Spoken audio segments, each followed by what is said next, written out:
본 시편은 거의 시편 14편과 동일합니다.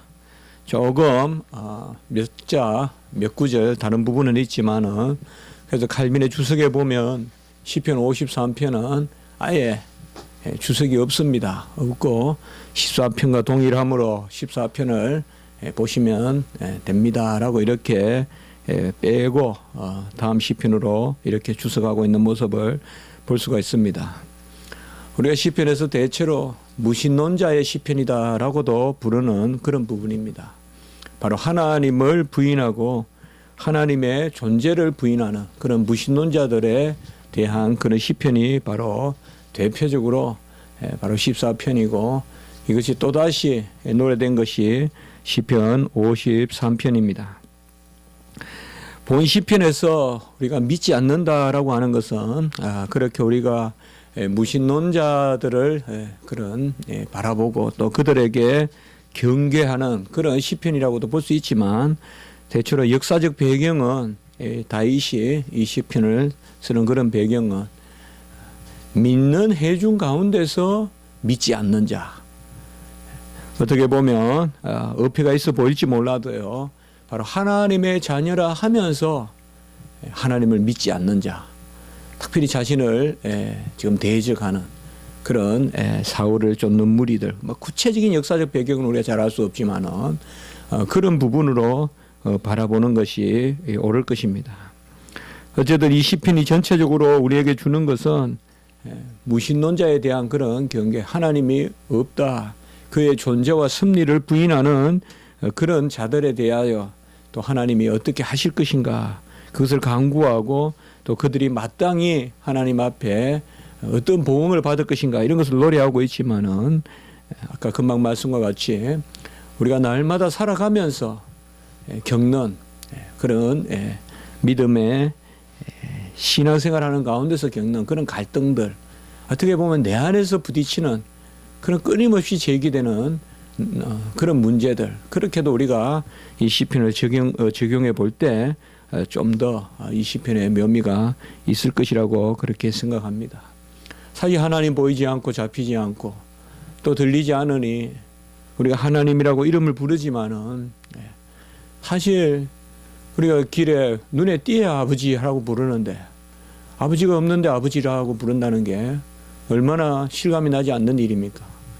우리가 육신의 아버지를 부를 때도 우리 일단 눈 안에 올 때 좀 먼데 계실 때 크게 아버지라고 그때 크게 부르죠. 또 가까이 오면 아버지라고 부르면 또 아버지가 왜 이렇게 부르냐 하지 마요. 그 뭔가 눈앞에 있을 때는 우리가 멀리 있으면 크게 부르고 가까이 있으면 속삭이듯이 부르고 그래서 교통이 되죠. 그러나 우리가 부르는 하나님은 눈에 보이지 않는단 말이죠. 그래서 우리가 하나님을 부른다는 거, 이런 것을 어떻게 보면 솔직히 우리 안에 계속 죄의 소욕이 있고 육체의 소욕이 남아있다고 본다면 어떻게 보면 이 무신론에 대한 유혹도 있단 말이죠. 하나님이 계시지 않는다고 생각하는 마음이 끊임없이 우리한테 있단 말이에요. 믿음이 부족해서 초신자이기 때문에 하나님을 수시로 부인한다, 그게 아니라 어떻게 보면 끊임없이 하나님의 존재를 부인하지 않더라도 그의 섭리를 부인하는, 하나님의 섭리를 부인한다는 것은 사실 하나님의 존재에 대하여 의구심을 갖는 것과 다름이 없거든요. 하나님이 전능하시고 하나님이 모든 것을 헤아리시고 아시고 그분의 어떠하심을 바로 안다면 자연히 그분의 섭리를 믿겠죠. 그렇기 때문에 우리가 이 시편에서 어리석은 자들에 대한 이야기는 크게는 이방인들, 예국인들, 믿지 않는 그 사람들을 생각해 볼 수 있지만 좀 더 우리가 그것을 당겨서 본다면 믿는 회중 가운데서 하나님을 거역하는 자들, 또 좀 더 당겨서 본다면 내 안에서 부딪히는 어떤 그런 무신론에 대한 유혹, 이런 것이 어떤 막 거창하게 우리의 내가 구원받았고 안 받았고 하는 어떤 이런 질문이라기보다 날마다 살아갈 때 우리에게 던져지는 그런 갈등들, 이런 것을 우리가 생각해 볼 수 있을 것 같습니다. 이번 주에 손양은 목사님의 애양은에 어제 이제 다녀왔고, 저는 그곳에 2번 이래 갔는데요. 또 역시 많은 것을 생각하게 되고, 정말 몇 년 전에 갔을 때보다 지금이 더 간절해지고, 제가 이게 나이가 들어갈수록 더 손양한 목사님이 대단하게 여겨지고, 어떻게 저렇게 사셨을까.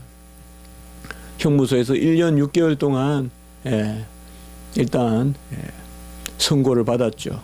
그래서 신사참배하지 않는다.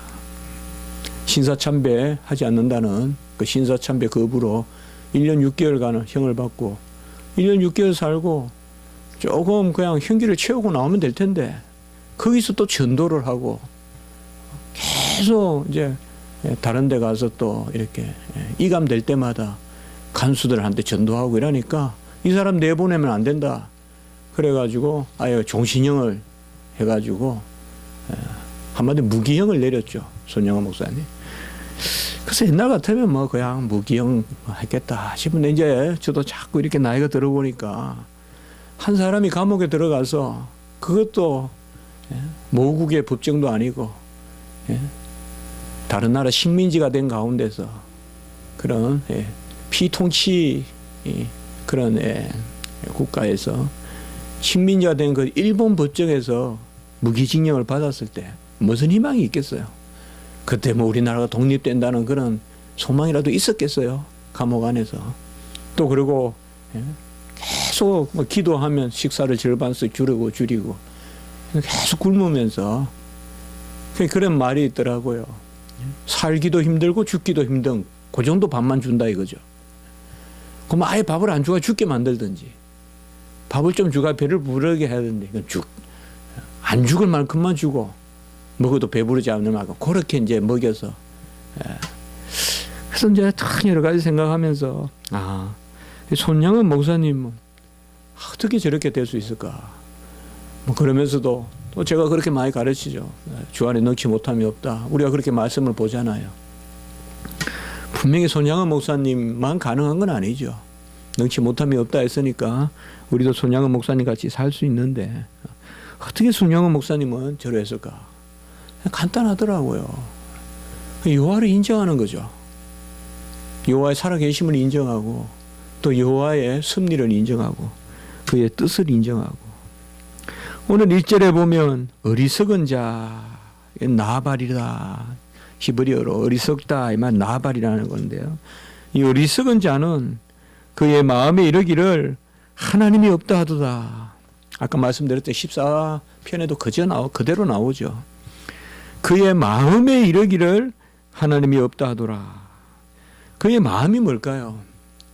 그의 마음이라는 것은 어떤 육체적인 우리 안에 있는 어떤 그 하트, 심장 그걸 이야기하는 게 아니죠. 바로 그의 중심에 어떻게 보면 영적인 어떤 그런 고백의 세계에서 바로 하나님이 없다 하도다라고 이렇게 말씀하고 있습니다. 성경이 말하는 어리석음과 지혜의 핵을 긋는 그런 말씀이죠. 지혜는 뭐냐? 역으로 말하면 그의 마음에 하나님이 계시다. 그의 마음에 이르기를 하나님이 계시다라고 하면 그 사람은 지혜로운 사람이고 어리석은 사람은 누구냐? 그의 마음에 이르기를 하나님이 계시지 않는다라고 한다면 그것이 바로 어리석은 사람이다. 아무리 지혜로워도 중심에 하나님을 두지 않으면 그래서 미련한 사람이다. 나발이다. 미련하다. 우리 성경에도 나오잖아요. 나발이다. 미련한 사람이다.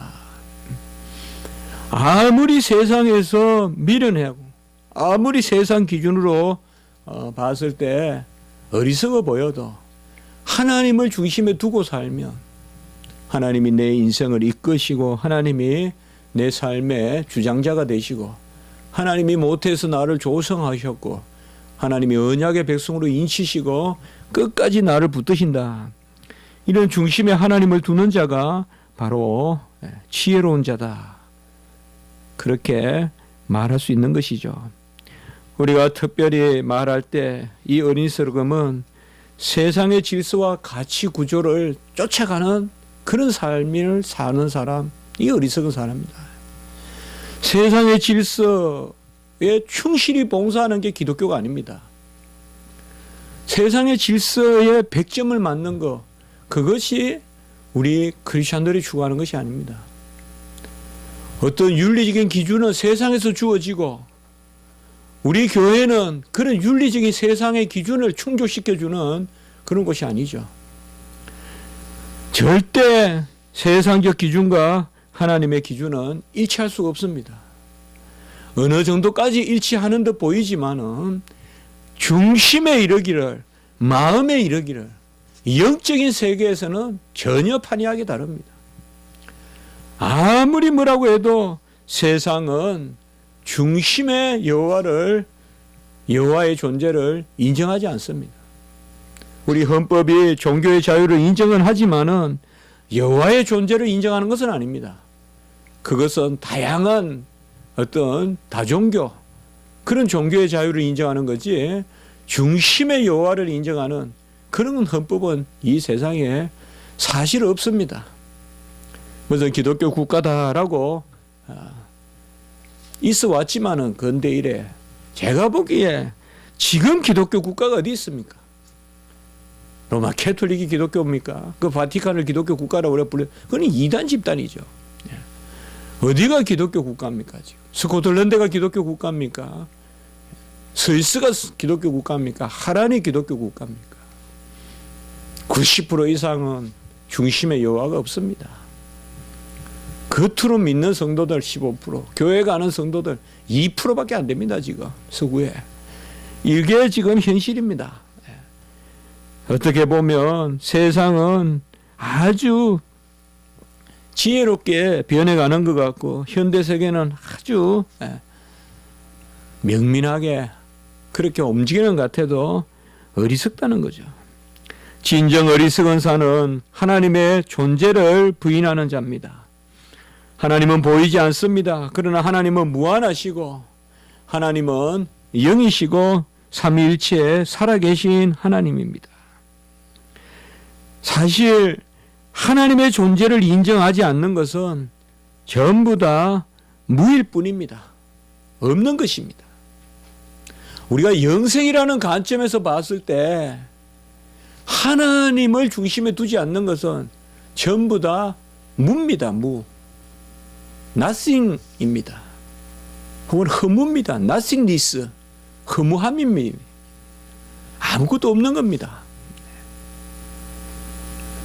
우리가 신학적으로 말했을 때 유는 하나님께 속한 것입니다. 초대교회 교부들은 이것을 많이 이야기했습니다. 어거스틴도 이야기했고요. 무는 뭐냐? 하나님을 멀리하고 하나님을 부인하는 것은 비존재입니다. 부존재입니다. 혹은 반존재입니다. 하나님을 인정할 때만 존재입니다. 나머지는 전부 존재를 갉아먹는 것입니다. 전부 존재를 거부하고 전부 존재에 대항하는 것입니다. 그렇기 때문에 분명한 것은 하나님께 속하지 않는 것은 그 세상적인 존재는 필히 하나님을 대적하고 하나님을 믿는 자들을 대적한다는 것입니다. 오늘 여기 시편에서도 그렇게 전개되는 겁니다. 중심에 하나님이 없는 자, 그 자들이 하나님을 믿는 백성들을 대적한다는 거죠. 필히 대적하는 것입니다. 왜냐하면 하나님은 존재요. 죄와 악은 그 존재를 부인하는 것이기 때문에 그렇습니다. 어떻게 보면 우리는 영생의 삶을 사는데 영생이 뭡니까? 쉽게 말하면 하나님을 속에 하나님을 중심에 둠으로 존재하는 것입니다.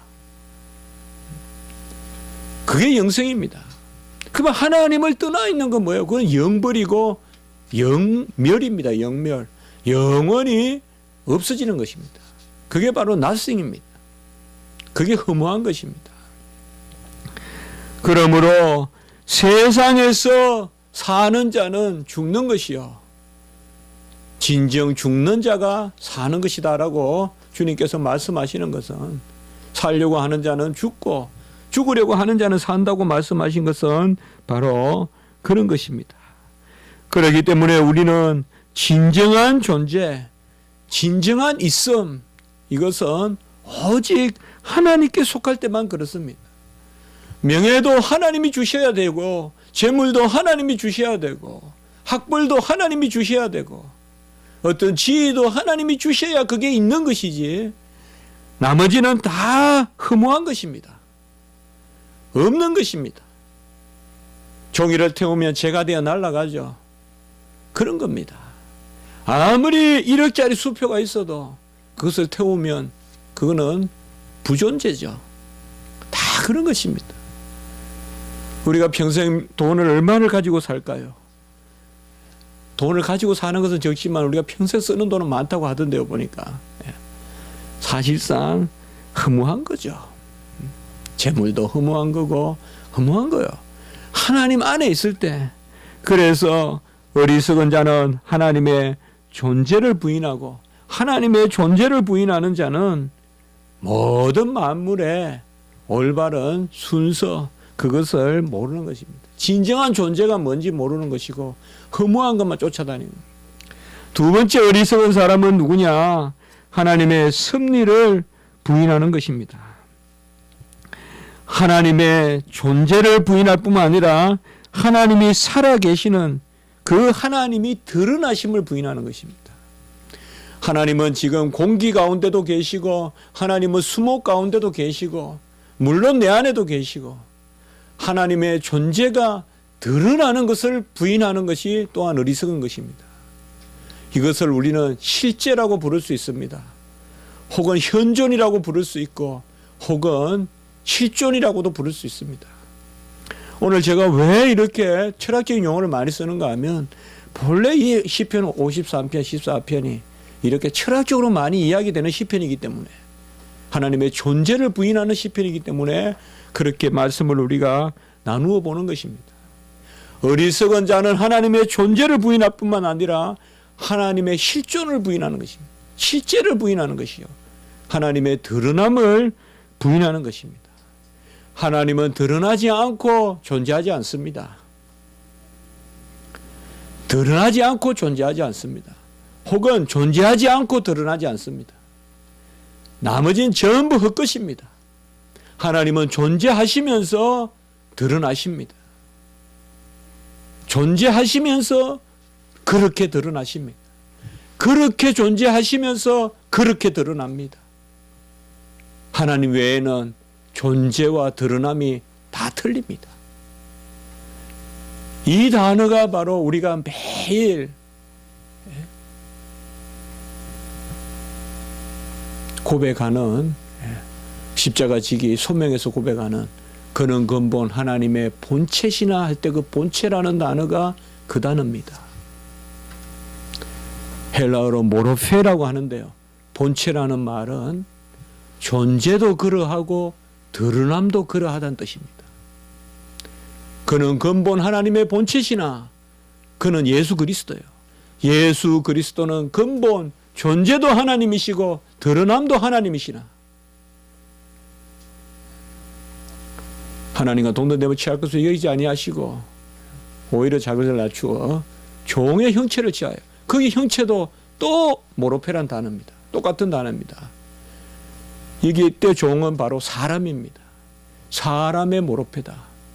그는 사람의 존재를 가지고 사람으로 드러나셨다는 것입니다. 이걸 제대로 고백하지 못해서 초대교회에 온갖 이단이 다 생기는 것입니다. 예수님이 하나님이심을 부인하거나 예수님이 사람이심을 부인하는 것. 하나님은 그러하시면서 그렇게 나타나십니다. 그래서 사랑이신 하나님이 사랑하시는 하나님이 되시고, 진리이신 하나님이 진리를 선포하시고 진리를 이루시는 하나님이 되시고, 거룩하신 하나님이 거룩하게 나타나시는 것입니다. 그러므로 어리석은 자들은 이 두 가지를 다 놓치는 것입니다. 하나님의 존재를 부인하게 되고 하나님이 살아 역사하는 것을 부인합니다. 우리는 이슬 하나가 떨어져도, 물방울 하나가 떨어져도 다 그 가운데서 하나님의 존재와 하나님의 드러나심, 곧 섭리, 이것을 우리는 다 인정하는 것입니다. 이것이 없는 사람, 이것을 특별히 오늘 2절에서는 지각이 없다라고 이렇게 말하고 있습니다. 이런 지각은 바로 영적인 지각입니다. 지각이 있는 자와 하나님을 찾는 자가 있는가? 지각이 있는 자와 하나님을 찾는 자를 우리가 같이 좀 보면 좋겠습니다. 어떻게 보면 지각이 있다는 것은 하나님을 찾는 사람입니다. 어떤 우리가 그런 오간, 보고 느끼고 만지고 하는 그런 부분의 지각이 아니라, 여기 지각은 아까 말씀과 같이 하나님의 존재와 하나님의 드러나심, 이것을 느끼고 감흥하는 것입니다.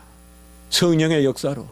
그러니까 성령의 역사로 하나님이 계신 것과, 그리고 그가 우리를 이해한 것과, 그가 하나님의 자신의 뜻을 이루는 것과, 이것을 아는 것입니다. 이것이 바로 지각입니다. 옛날 종교개혁자들은 이러한 지각을 affectus라고 했습니다. 라틴어로. affection. 바로 정서라고 우리가 번역하기도 하죠. 요새 이런 이름의 책이 많이 나오죠. 조나단 에드워드의 신앙의 정서란 말도 나오고. 이 정서, 이게 바로 지각입니다. 영적 지각입니다. 이것은 우리가 눈으로 보아서 보이는 것, 귀로 들어서 들리는 것과 피부에 와닿아서 느끼는 그런 것이 아닙니다. 영적으로 감흥하는 것입니다. 영적으로 감흥하는 것이고 영적으로 반응하는 것입니다. 이게 바로 affectus입니다. affection. 번역하기 여러 가지 어렵지만은 우리가 영감이라고도 해도 돼요, 사실. 신앙의 정서라고 해도 되고요. 어쨌든 이 단어는 어떤 명사 이름을 붙이는 것보다 오히려 풀어서 설명하는 게 좋을 것 같아요. 하나님의 존재와 하나님의 드러나심, 아까 제가 말씀을 드렸듯이 하나님은 계시고 계신 대로 드러나시는 거예요. 우리는 아니에요, 여러분들. 우리는 있는 그대로 안 드러나요. 문병호는 아무리 여기 강단에서 이야기해도 진짜 문병호 그대로 드러나지 않아요. 하나님의 말씀을 도구로 전달할 뿐이지 이 말씀이 저는 아니에요. 저는 착하게 못 살아요. 저는 변함이 없이 못 살아요. 그러나 하나님 말씀을 전할 뿐이죠. 그러나 하나님은 그렇지 않아요. 하나님은 인생이 아니시기 때문에 계신 대로 자신을 드러내세요. 그런데 하나님은 우리 안에 스스로 계신 그대로 하나님을 드러내게 하는 그것을 우리 안에 주셨어요. 세상은 절대 존재와 실존이 일치하지 않아요, 여러분들. 절대 일치하지 않아요, 여러분들. 그러나 하나님은 계심과 드러나심이 유일해요. 동일해요. 그것을 우리가 깨닫는데, 그것을 우리가 아는데 이것이 바로 지각이다, 이 말을 여기에 보면. 그래서 하나님이 하늘에서 인생을 굽어 살피사 지각이 있는 자와 하나님을 찾는 자. 이게 하나님을 찾는다는 게 뭘까요, 여러분들?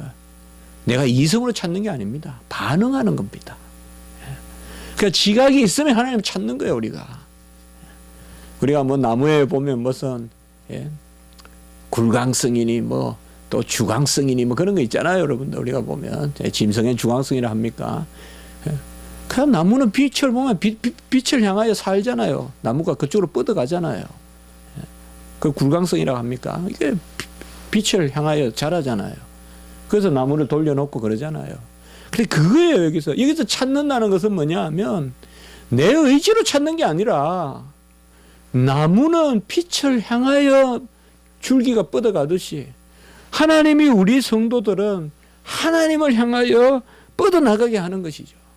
이 지각이 있는 자가 있는지, 그러니까 지각이 있다는 것은 하나님 찾는 것과 다르지 않아요. 하나님을 찾는다는 것은 하나님을 찾게끔 그렇게 우리 인생을 빚어주신 거예요. 결국 2절에서 말하는 것은 다른 것이 아닙니다. 이게 지혜예요. 이게 어리석지 않은 사람이에요. 어리석지 않은 사람은 어떤 사람이냐? 바로 영적 지각, 아까 말씀드렸던 영적 감각. 우리가 하늘길도 있고 물길도 있다 그러잖아요, 여러분들. 새가 막, 오늘 저도 이제 새도 보고 그렇게 했는데요. 하늘의 길도, 새는 하늘길을 가잖아요. 또 어제 또 수족관에 가봤는데요. 또 물고기는 물길을 가잖아요. 그리고 땅의 짐승은 땅의 길을 가잖아요. 다 길이 있어요. 그러니까 영적인 길도 있는데 그것이 바로 지각이다. 그래서 결국은 여기서 하나님의 은혜를 노래하고 있고요. 하나님의 은혜로 우리가 지각을 갖게 되는데, 그 신앙의 정서가 있게 되는데, 이 신앙의 정서가 있으면 우리 안에 바로 영적 지각이 생기는 거예요. 그 영감이라 해도 되고 신앙의 정서라고 해도 되고, 그게 가장 큰 표로 나타나는 게 뭐냐? 하나님을 찾는 거예요. 하나님을 찾는 거예요. 내가 아주 어려울 때 하나님을 찾는 거예요. 하나님 쪽으로 향해서 가는 거예요. 그것도 은혜래요. 아니면 죽어요. 나무가 빛으로 자라가듯이 말이에요. 그것을 노래하고 있어요. 그렇지 않은 사람이 누구냐? 나머지 부분은 다 그렇지 않은 것을 이야기하고 있습니다. 3절에 보면 각기 물러가 함께 더러운 자가 되고, 각기 물러간다는 말이 뭘까요? 자기 자신에게 집착하는 거예요. 어디로 물러간다는 거예요? 자기 자신을 찾는 사람들 말이에요. 자기 에고에 집착하는 사람들. 내 자신에게 여호와를 찾지 않고 이게 물러가는 거예요. 각기 물러가. 내 아집, 내 고집, 내 에고, 내 셀프, 내 자아를 찾는 거예요. 우리는 God self, 하나님 자아를 찾아야 돼요. God self예요. 하나님 자아, God self라고 하는 표현해 볼 수 있겠어요. myself와 yourself, himself, herself가 아니라 우리는 God self 찾아야 돼요. 하나님 자아를 찾아야 돼요. 근데 어리석은 자는 다 누구냐? 각기 물러가. 내 자신을 붙드는 것이죠. 내 자신을 인정하고 하나님은 멀리하는, 하나님으로부터 떠나는, 그리고 더러운 자가 된다라고 이렇게 말하고 있습니다. 더러운 자가 누굴까요? 더러운 물건을 만져서 더러울까요? 더러운 옷을 입어서 더러울까요? 하나님을 멀리하고 나 자신을 붙들면 다 더럽습니다. 자기 에고를 붙들고 있는 사람은 다 더러운 사람입니다. 우리가 살다가도 보면 철저히 자기 중심적인 사람이 있죠. 절대 버릴 수 없는 마지막이 내 자신이에요. 그게 더러운 거예요. 왜요? 그건 부패한 것이기 때문에. 온갖 부패한 온상이 나예요. 그 나를 붙들고 있는 사람은 더러울 수밖에 없어요. 정결한 사람은 나를 버리고 하나님을 구해야 됩니다. 그래서 각기 물러가 더러운 자가 된다, 이 말은 자기 자신으로 자꾸 후퇴하는 것입니다.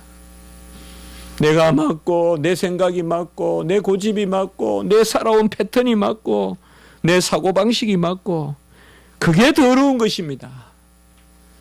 세상 길에 떨어진 똥이 더러운 게 아니에요. 세상 사람들의, 우리 손양은 목사님이 고름을 빨아주었던 나병 환자의 그 고름이 더러운 게 아니에요. 우리 속이 더러운 거예요. 들어가는 것이 더럽다고 했어요. 나오는 게 더러운 게 아니에요, 여러분들. 우리 속에 품는 거 말이에요. 내 안에서 품는 게 더러운 거예요. 내 안에서 품는 거 말이에요. 어리석은 사람은 바로 그런 사람이다라고 이렇게 말하고 있습니다. 지혜로운 사람은 누굴까요? 끊임없이 내 자신에게 돌아가려는 나를 하나님 편으로 자꾸 움직이는 사람, 그런 사람이 지혜로운 사람이고, 그런 사람이 진정한 유신론자다 이 말이에요. 그게 아닌 사람이 무신론자의 행태다. 하나님을 중심에 주지 않고 하나님을 없다라고 이렇게 말하는 사람이라는 것입니다. 그리고 3절에 보면 1절과 3절에 보면 선을 행하는 자가 하나도 없다. 그러니까 제가 말씀을 조금 저번에 시편 14편 할 때는 9절대로 그렇게 제가 설교를 했었는데요. 여기서는 조금 제가 좀 논리적으로 오늘은 그렇게 좀 살펴봤습니다. 그래서 어리석은 자는 하나님을 멀리하고 물러가 자기 자신을 붙들고, 이런 사람이 누구냐? 결과적으로 선을 행하는 자가 하나도 없다. 1절에서 3절에 1절과 3절에 보면 이렇게 말하고 있고, 가증한 악을 행한다라고 이렇게 말씀하고 있습니다. 선이라는 것은 다른 것이 아닙니다. 선은 하나님 안에서 하나님을 드러내는 것입니다. 더러운 것은 나를 붙드는 것이요, 선은 하나님을 붙드는 것입니다. 어떤 것도 선이 아닙니다, 여러분들. 불에 타서 아무 힘이 없는 그런 새끼줄과 같은 것을 붙들고 살아가는 그게 악입니다, 여러분들. 선이라는 것은 나를 부인하고 하나님을 붙들면 그게 선입니다. 가증하다고 했어요. 또 선을 행하지 않고 가증하다고 했어요. 가증하다는 것은 뭘까요? 다른 것이 아닙니다. 이거. 성경에서 가증하다는 것은 뭐예요? 여호와가 없는 것 같이 사는 게 가증한 것입니다. 여호와 하나님이 없는 것 같이 사는 것, 이것이 바로 가증한 것입니다. 그리고 그들은 4절에 보면 무지한 사람이라고 이렇게 말하고 있습니다. 악을 행하는 사람, 그들은 무지하다. 죄악을 행하는 자들은 얼마나 무식하냐, 이렇게 말하고 있습니다. 역시 이것도 우리의 지식으로 무식이나 또 유식을 이야기하는 것이 아니라 역시나 하나님을 붙들고 있지 않고 하나님을 멀리하는 것, 이것이 다 무지한 것입니다. 하나님을 붙들고 있는 사람은 다 유식한 사람입니다. 하나님을 붙들고 있는 사람은 지혜로운 사람이에요. 하나님을 멀리하는 사람은 무지한 겁니다. 지혜와 계시의 영, 에베소서 말씀에 나오면 지혜와 계시의 영이 없습니다, 그런 사람에게는. 그래서 무식한 사람이 누구냐? 그들은 떡 먹듯이 내 백성을 먹이면서 하나님을 부르지 아니하는도다. 내 백성을 먹으면서 이렇게 말하고 있습니다. 세상의 지식으로 믿는 백성들을 무식한 듯이 나는 유식하다 하면서 맨날 속이고 맨날 덩치 먹는다 하죠, 우리나라 말로는. 그러면서 하나님을 부르지 아니하는도다. 이게 바로 무식한 사람이다. 마치 정의하듯이 그렇게 이야기하고 있습니다. 죄악을 행하는 사람은 무식합니다. 성경은 분명히 그렇게 이야기합니다. 성경에는 죄와 무식이 통합니다, 여러분들. 우리 유식해야 돼요. 그러나 성경에서 유식하다는 건 뭘까요? 아까 말씀과 같이 여호와를 찾고 여호와를 부르고 내 자신에게 돌아가는 것이 아니라, 각기 내 자아에 돌아가는 것이 아니라 여호와를 찾는 것. 어떻게 보면 우리의 유식함은 찾는 행위 그 자체입니다. 칼빈도 기독교 강요에서 그렇게 이야기했어요. 절대적인 지식이 어디 있겠어요? 여호와를 찾는 그 모습이 유식한 거예요. 왜요? 여호와 하나님만이 오직 진리이기 때문에 우리는 끊임없이 여호와를 찾아야 되고, 그때 여호와가 우리에게 지식조차도 새롭게 하실 때 그 순간 그게 유식한 것이지, 내가 지금 여호와를 안다 내가 뭘 안다, 그건 벌써 이미 자질이 돼버리죠. 그래서 그렇게 여기서 말하고 있습니다. 그들은 무지하고 또 5절에 보면 그들이 두려움이 없는 곳에서 크게 두려워했다라고 이렇게 말하고 있습니다. 여러 가지 말할 수 있지만은 우리 인생이 가진 가장 큰 두려움이 뭐예요? 이것은 돌아갈 곳이 없을 때 두렵습니다. 역으로 우리가 가진 가장 큰 평강은 뭐예요? 우리가 돌아갈 곳이 있어요. 내 행위도 돌아갈 곳이 있을 때 평강이 있습니다. 내 직업도 돌아갈 곳이 있어야 돼요. 내 생명도 돌아갈 곳이 있어야 되듯이 우리의 두려움이 어디서 생겨요? 돌아갈 곳이 없으니까 두려운 거예요. 내가 뭐를 하긴 하는데 이것이 돌아갈 곳이 없는 거예요. 내 행위가 마땅히 안착하고 마땅히 의미를 가져야 될 곳이 없어요. 지난주에도 우리가 말씀을 드렸어요. 우리가 언제 가장 평강하냐? 샬롬은 언제냐 이 말이에요. 내 자신과 내 행위를 하나님이 받아주신다고 여길 때 평강이 있는 거예요. 어쨌든 부족한 나의 삶도 하나님이 받는다고 믿을 때 평강이 있는 거예요. 부족한 내 행위도 하나님이 받아주신다고 할 때 정말 하나님은 낮아지시고 비우심으로 우리를 받아주거든요. 완전하신 하나님이 우리를 왜 받으세요? 스스로 완전하신데 자기를 비우심으로 받아주시거든요. 그래서 하나님이 완전하신 하나님이 우리를 통하여서 영광을 받으시고 우리를 통하여서 모든 일을 이루신다는 시간이 많이 되었기 때문에 말씀을 정리해 보겠습니다. 오늘 말씀에서 바로 어리석은 사람은 누구냐? 하나님을 중심에 두지 않는 사람이다. 하나님의 계시는 것과 그가 드러나시는 것을 인정하지 않는 사람이다. 매사에 다 드러나십니다. 여기 하나님이 계십니다. 여기 하나님이 드러나십니다. 하나님은 그저 가만히 서 계시는 게 아니라 계시면서 움직이십니다. 이것을 중심에 인정하지 않는 자가 어리석은 자다. 이 어리석은 자는 거꾸로 말하면 누가 지혜로운 자냐? 바로 하나님이 계시다는 것과 그가 살아서 역사하신다는 것을 중심에 깨닫는 사람이다. 바로 그가 지각이 있는 사람이다. 영적인 지각을 가진 사람이다. 그래서 식물이 빛을 향하여 자라가듯이 하나님을 찾는 사람, 그 사람이 바로 지혜로운 사람이다. 여러분, 우리는 귀한 하나님의 말씀을 받았습니다.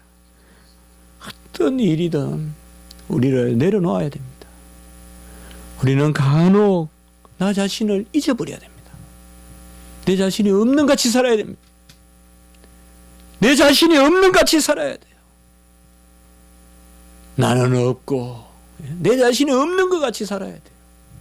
판단도 없고 생각도 없고 주관도 없고 주장도 없고 과거도 없고 다 내 자신이 없는 것 같이 살아야 돼요. 내야 형제도 없고 아비도 없고 지금 아내가 없는 자 같이 살아야 돼요. 주님께서 말씀하셨듯이 지금 아내가 없는 자 같이 사는 사람이 복되다고 했어요. 없는 자 같이 살아야 돼요. 오직 여호와만 계시고 여호와만 바라보고 그런 애를 내가 가질 수가 없어요. 나는 스스로 자라갈 수 없어요. 그러나 하나님이 우리에게 하나님 자녀 삼아 주셔서 가만히 놔두면 우리는 여호와를 찾게 돼 있어요. 그래서 우리는 지혜로운 사람인데 내가 지혜로운 것이 아니라 여호와가 우리를 지혜롭게 하셨어. 오늘 6절에 보면 야곱을 이스라엘로 만들어 주셔서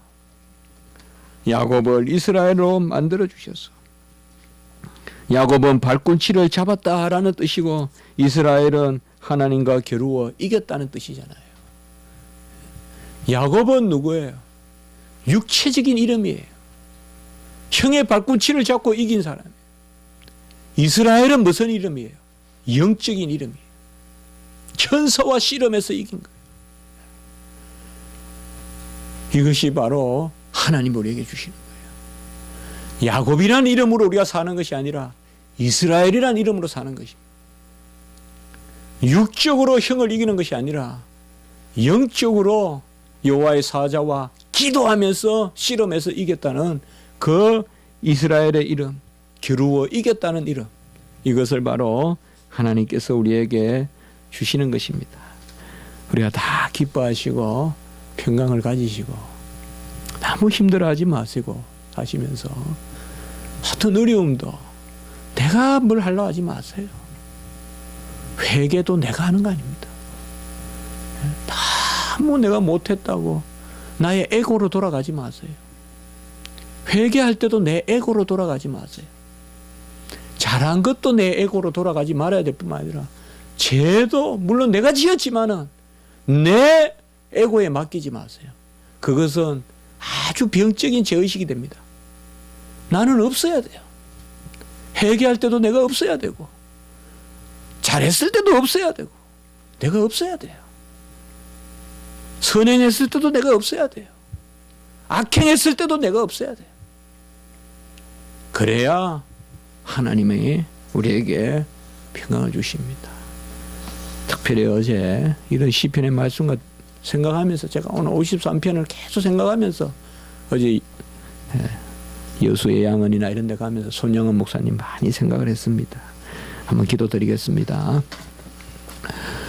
거룩하고 자비로우신 하나님 아버지, 저희들을 불쌍히 여겨주셔서 영적인 지각을 주시고 이제 우리가 각기 돌아가 우리가 우리 자신에게 돌아가는 것이 아니라 내 속으로 들어가는 것이 아니라 여호와를 찾게 하시고 여호와를 바라보게 하시고 여호와 하나님께 모든 것을 맡기고 나가게 하시니 감사합니다.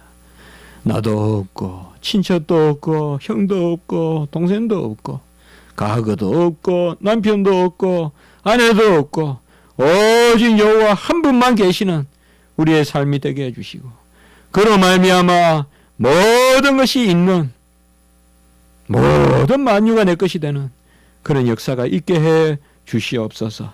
감사하옵고 구주 예수 그리스도 이름으로 기도드리옵나이다. 아멘.